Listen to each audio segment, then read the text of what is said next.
자, 그 다음에 ERP가 빠질 수 없죠. 자, 이거를 설명하기 전에 하나, 혹시 이 중에 ERP 관련 업체분 오신 분 있나요? 제가 뭐 욕하려고 그런 거 아닙니다. 네. 없죠? 예, 그럼 편하게 말하겠습니다. 네. 혹시 있는데 손 안 드신 거 아니죠? 네.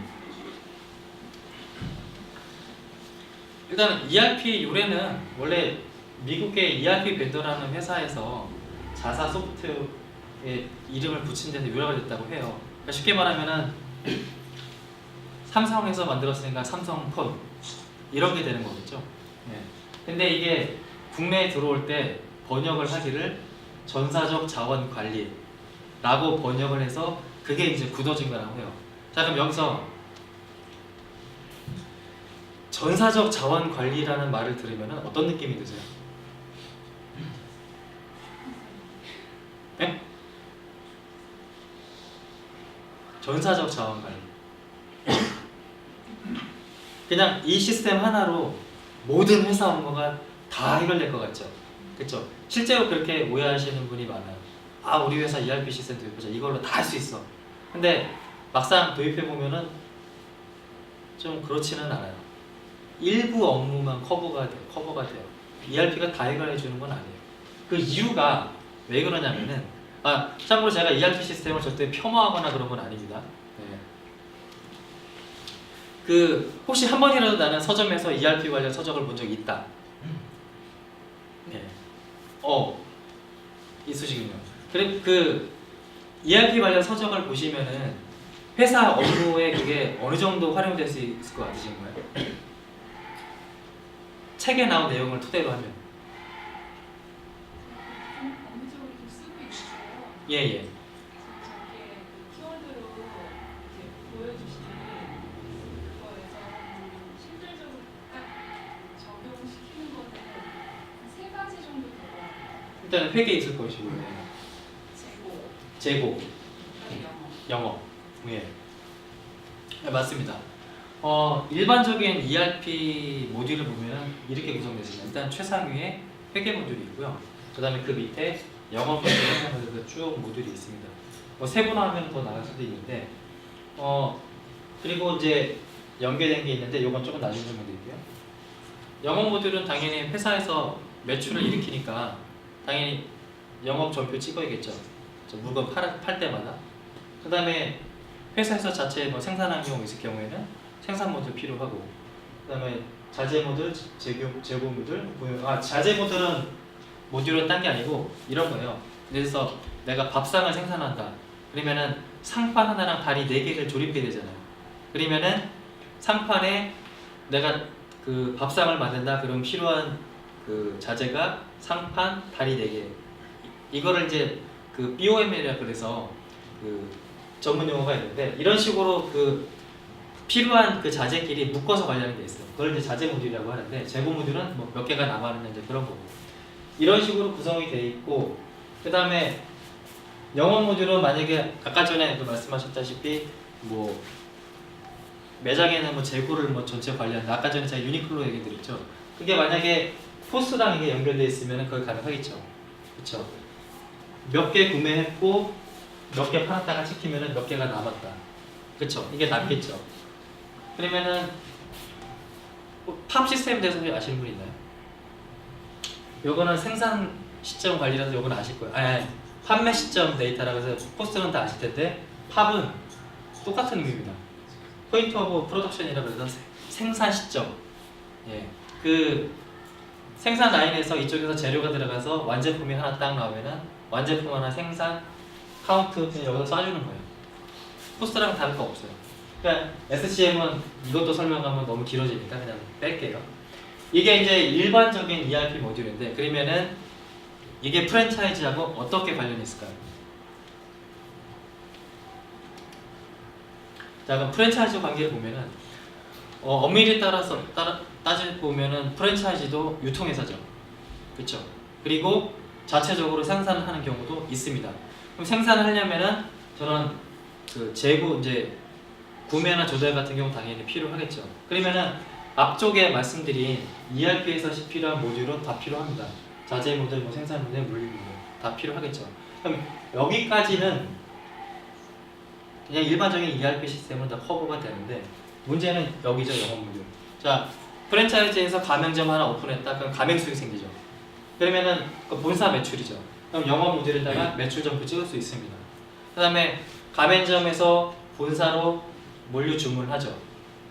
그러면은 그거 그 본사 매출이죠. 그러면은 이쪽에다가 매출 점표 찍을 수 있습니다. 그럼 그거 빼고 나머지 프랜차이즈 본사에서 매장 관리를 하기 위한 업무는 어떤 걸 할까요? 없죠. 예, 뭐 계약부터 그다음에 슈퍼바이저가 매장 다니면서 하는 일 해당 사항은 없어요. 그래서 그거를 생각하고 ERP 시스템을 도입하신 분은 우리랑 안 봤는데 이렇게 착각을 하시는 거죠. 예. 그렇다고 해서 ERP 시스템이 그런 거를 전혀 지원 안 하는 건 아닙니다. 저는 일반적인 ERP 시스템을 말씀드리는 거예요. 자, 그리고 그 그룹웨어 쪽을 이제 설명을 드릴게요. 프랜차이즈도 결국은 기업이기 때문에 결국 여러분들도 일반적인 업무는 다 하셔야 되는데 그게 보면은 사내 게시판 같은 경우 운영하죠. 예. 그 다음에 이메일 필요하고 그 다음에 채팅, 뭐 직원 간 채팅도 할 수 있고 그 다음에 스케줄 관리, 전자결제, 화상회의 다 있죠. 일반적인 그룹웨어 시스템을 보면은 다 저런 거를 묶은 시스템이에요. 그리고 여기에 조금 더 확장을 해서 그 스토리지 서비스를 제공하는 경우가 있어요. 대표적인 게 드롭박스나 네이버 클라우드 같은 경우죠. 얼마 전에 서비스 종류 있는데 네이버 웍스라는 게 있었는데 그 장사가 잘 안 됐는지 서비스 종료했더라고요. 그러니까. 그리고 이제 웹파드는 뭐 예전부터 있었던 거고 그 다음에 오피스 이제 어플리케이션이 있는데 이런 겁니다. 저런 그룹웨어를 여러분들이 업무를 위해서 사용한다 할지라도 결국은 문서로 작성한 다음에 파일을 저기다 올려야 되잖아요. 근데 거기 내에서 직접 작성할 수도 있죠. 그게 이제 오피스 어플리케이션인데 구글 닥스 혹시 사용하시는 분 있나요? 구글 스프레드시트나? 그러면은 예를 들어서 이쪽에서 구글 닥스 열고 이쪽에서 구글 닥스 열었을 때 이쪽에서 수정하면은 반대편 사람도 똑같이 수정되는 거 아시죠? 예. 그거는 구글은 원래 그렇게 된다는 걸 사용해 보셔서 아실 거예요. 근데 MS 오피스도 그렇게 되는 거 혹시 아시나요? 모르셨죠? 원래 구글 닥스보다 MS 오피스가 그걸 원래 먼저 냈었어요. 그 기능을. 근데 여러분들이 그 MS 오피스를 그냥 일반적으로 구매하면은 그 기능은 작동을 안 하고 이런 서버들을 연결해서 작동을 하는데 저거 구현하려면은 무지 비쌉니다. 그래서 확산이 좀 안 됐죠. 그래서 근데 구글은 무료잖아요. 그래서 이제 구글이 이제 보편화된 건데 이런 식으로 그룹웨어 내가 따로 작성을 해서 올리느냐 그룹웨어 직접 거기서 작성하느냐 그 차이입니다. 그래서 이제 이런 그룹웨어를 보면은 그 메신저형 이제 협업 시스템으로 제공하는 경우 있고 여기 그쪽 하시는 분 있었는데 오늘 안 오셨네. 그 다음에 스토리지 서버형으로 제공하는 협업 시스템이 있고 그 다음에 저는 오피스 형태로 제공하는 경우가 있고요.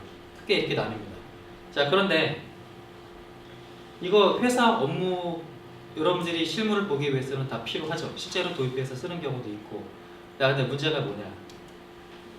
바로 매장 관리 영역입니다. 매장 관리 영역. 자, 앞쪽에 있는 지금까지 열기한 시스템을 다 종합해 보면은 포스트 ERP 그룹이에요.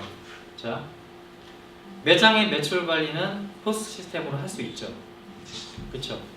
그 다음에 본사 매출 및 재무 관리는 ERP로 할 수 있습니다. 그 다음에 직원 여러분들이 하는 실무 같은 경우는 그룹웨어를 통해서 도움을 받을 수 있습니다. 그러면은 실제적으로 하는 가맹점 관리 업무는 이 중에서 어떤 걸로 하면 될까요? 근데 오늘 슈퍼바이저 분들이 지금 많이 안 오시거든요. 슈퍼바이저 분들이 오셨으면 제가 질문하기 편할 것 같은데 가맹점 관리를 하는 실질적인 일을 하시는 분들은 슈퍼바이저인데 매장이 오픈했을 때 계약서 작성부터 시작해서 그 다음에 뭐 초동물류 들어가고 그 다음에 슈퍼바이저 가서 매장 점검하고 뭐 평가하고 이런 일련의 이제 실무들이 있거든요. 그거는 이 중에서 어떤 걸 하면 될까요? 사실 똑부러지는 건 없어요. 네. 그러면은 이제 어떻게 되느냐? 이것도 역시 넷 중 하나입니다. 그 포스 회사에서 본사에서 이런 가맹점 관리 솔루션을 또 제작해서 공급하는 경우가 있어요. 여기 멤버 중에 이용 이사님 있죠? 명함 받아보니까 그분이 이제 그런 쪽 일을 하시더라고요.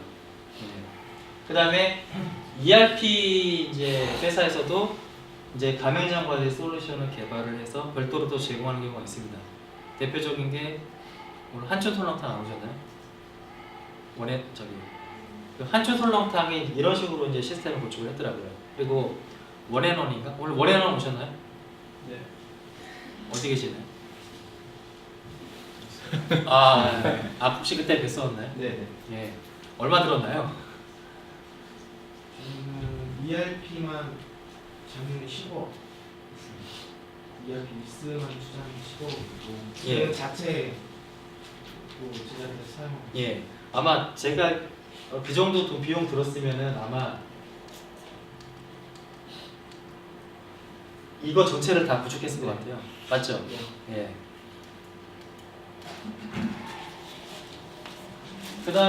그다음에 이제 그룹웨어 이제 모듈을 가지고 있는 쪽에서 이쪽 가맹점 관리 쪽 아까 말씀드린 그거를 개발해서 이제 제공하는 경우도 있고, 그다음에 네 번째는 뭐냐면은 이거하고 상관없이 독자적인 이제 가맹점 관리 시스템을 구축을 하는 경우입니다.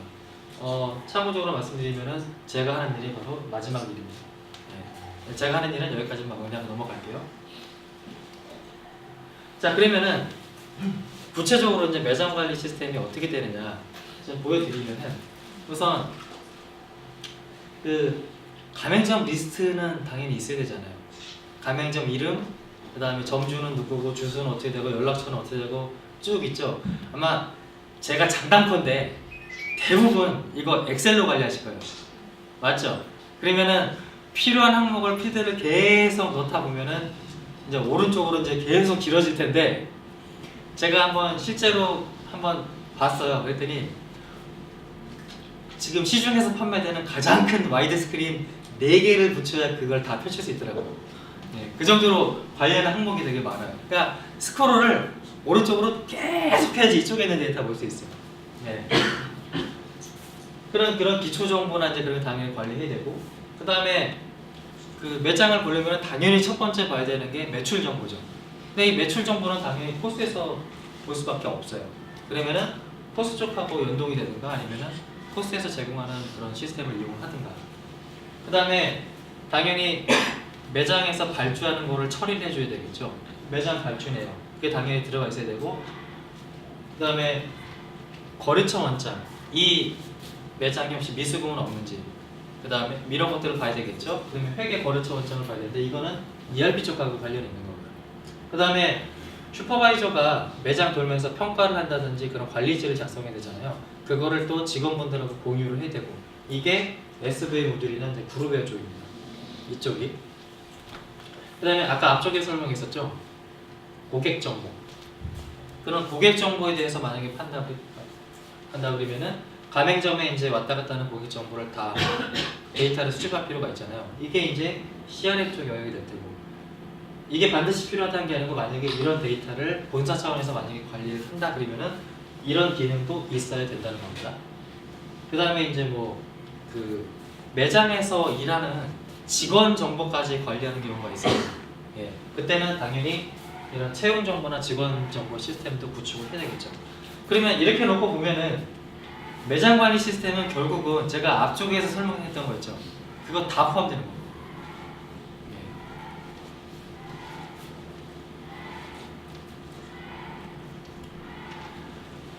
자, 그리고 SI라는 건데 시스템 인테그레이션, 뭐 쉽게 말하면 시스템 통합이라는 의미입니다. 그 SI라는 용어 혹시 많이 들어보신 분? ERP라는 용어는 들어보셨지만 SI라는 용어는 그렇게 많이 들어보시지는 않았을 거예요.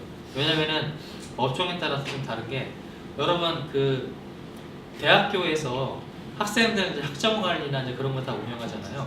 보통 그런 거는 ERP라고 안 하고 SI라고 그래요. 그 다음에 관공서에서 쓰는 그런 민원 프로그램 있죠. 그것도 ERP라고 안 하고 보통 SI라고 그래요. 자, 그러면은 제가 이제 이거를 넣은 이유는 ERP는 전사적 자원 관리고 SI는 시스템 통합입니다. 어떤 느낌이 드세요? 그게 그 말이잖아요. 그쵸? 약간 좀 용어가 사람 좀 놀리는 것 같지 않으세요? 그래서 이런 용어가 용어 자체적인 의미로만 쓰이지 않고 마케팅 용어로 좀 둔갑하는 경우가 좀 많아요. 그래서 용어 자체에 너무 그렇게 얽매실 필요는 없어요. 뭐 만약에 아까 전에 그 시스템 통합이라 그러면 앞쪽에서 설명되는 거 있죠? 이거 다 포함하고 써야 되는데 이거 다 구축하려고 그러면은 얼마가 들어갈까요? 네, 아까 전에 말씀하신 몇 억이요? 15억이요? 15억 벌기도 힘든데 써야 됩니다. 자, 그 다음에 이거는 제가 넣으려고 하지 않았는데 좀 여기 있는 분들이랑 대화를 하다 보니까 필요해서 넣었어요. 요즘 빅데이터 분석이라는 용어 많이 쓰죠. 프랜차이즈에서도 굉장히 많이 쓸 거예요. 고객 동향 분석하기 위해서. 그런데 그 다음에 이제 클라우드 시스템도 굉장히 많이 등장하는 용어인데 이게 좀 너무 정확한 개념 없이 마케팅 용어로 둔갑돼서 많이 쓰이는 것 같더라고요. 그래서 기본적인 의미만 제가 정리만 해드리고 여러분들이 이런 거를 접했을 때 아, 이런 거였구나 그렇게 이해를 하시면 됩니다.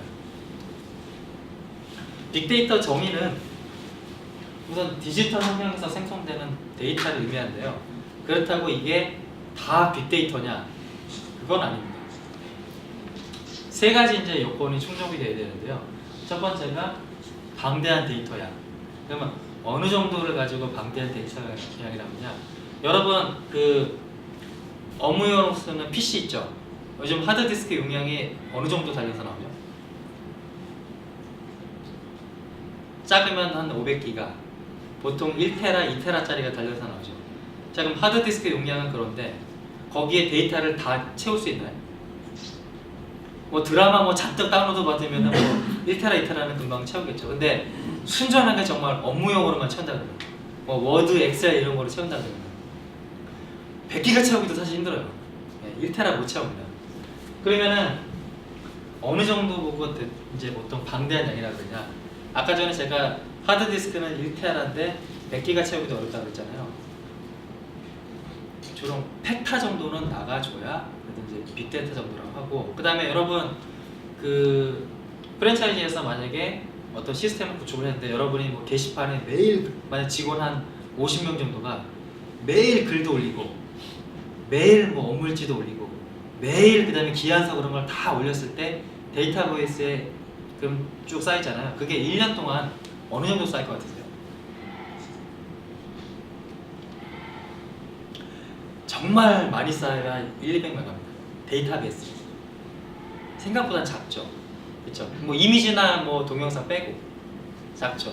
그러면은 그런 걸 가지고 빅데이터로 할 수 있느냐? 그건 좀 아니죠. 근데 그게 아니고 매장이 한 1000개 정도 되는데 그 매장에서 발주한 데이터와 그 매장에 오는 고객에 대한 데이터가 만약에 쌓인다.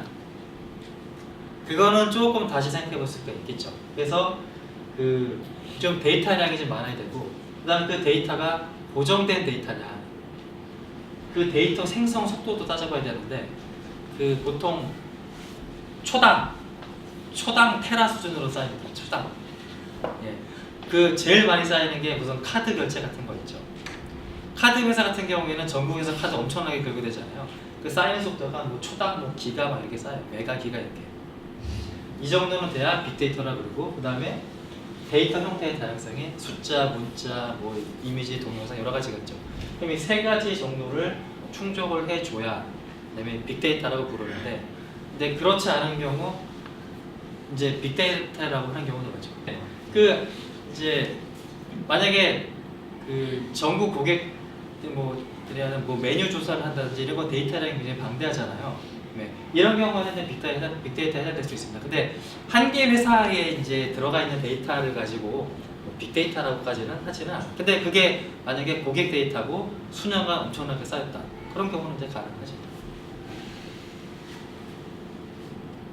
자, 그런데 뭐 빅데이터가 됐든 아니든 어쨌든 간에 어딘가는 저장이 돼야 되잖아요. 그렇죠? 이게 바로 그런 데이터가 쌓이는 서버입니다. 여러분 PC하고는 조금 다르게 생겼죠. 그렇죠? 위에 있는 게 보통 홈페이지 운영하는 용도로 쓰이는 그런 서버입니다. 한 100여만 원 하는 건데 가장 저렴한 거고, 아래에 있는 거는 딱 봐도 좀 비싸게 보이죠. 비싸 보이죠. 이게 이제 각종 여러분들이 그 인터넷 뭐 네이버나 이런 데서 서비스 제공하죠. 그런 거를 운영하는 서버라고 보시면 됩니다. 근데 아까 전에 이제 그런 뭐 빅데이터든 아니든 간에 어쨌든 저기에 저장이 돼야 되잖아요. 근데 제가 이미지를 하나 여기에 저장했어요. 그럼 그 데이터 여기 들어있는 거잖아요. 그냥 여기 접속해서 꺼내놓으면 돼요. 근데 이게 하드디스크가 다 찼어요. 그럼 어떻게 되죠? 버릴 수는 없잖아요. 계속 불러와야 되니까. 그럼 하드디스크 하나 더 달아야 되잖아요. 그쵸? 근데 얘도 찼어. 그럼 쭉 쳐다보면은 얘도 결국 언젠간 다 차잖아요. 그럼 그때 어떡하죠? 옆에다 하나 더. 예? 옆에다 하나 더 놔. 옆에 어떤 거요? 하나 더 놔. 이거를요? 정답. 정답. 네. 뭐 저기 경품 하나라도 주세요. 네네. 정답입니다. 이 서버가 귀찮으면 방법이 없어요. 하나 더 다는 수밖에 없어요. 그러면은 내가 여기다 저장했을 때는 이 서버에 있는데 하나 더 달았으면은 어느 서버에 있는지 모르잖아요. 서버가 많아지면은 그게 클라우드 서비스. 그러니까 데이터가 서버끼리 쭉 연동되다 보니까 어디 저장됐는지 모르는 거예요.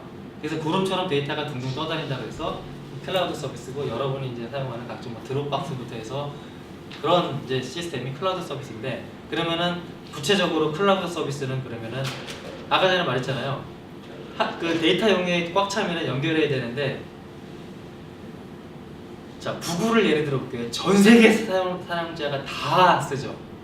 그러면은 뭐 여러분들 핸드폰 사실 끼고 살잖아요.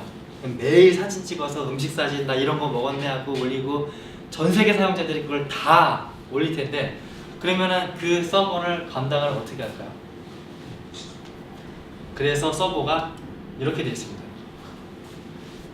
네. 클라우드 서비스는 그래서 이런 서버를 운영하고 여기에 데이터를 저장해요. 말 그대로 어디 들어가 있는지 몰라요. 내가 올린 사진이. 네. 이게 이제 클라우드 서비스입니다. 그리고 여러분들이 운영하는 홈페이지나 그런 것도 이 안에 이제 들어있겠죠. 자, 이거는 제가 다른 여러분들이 이제 기본적인 이제 용어나 이런 걸 조금 이해를 돕기 위해서 그냥 집어넣은 겁니다.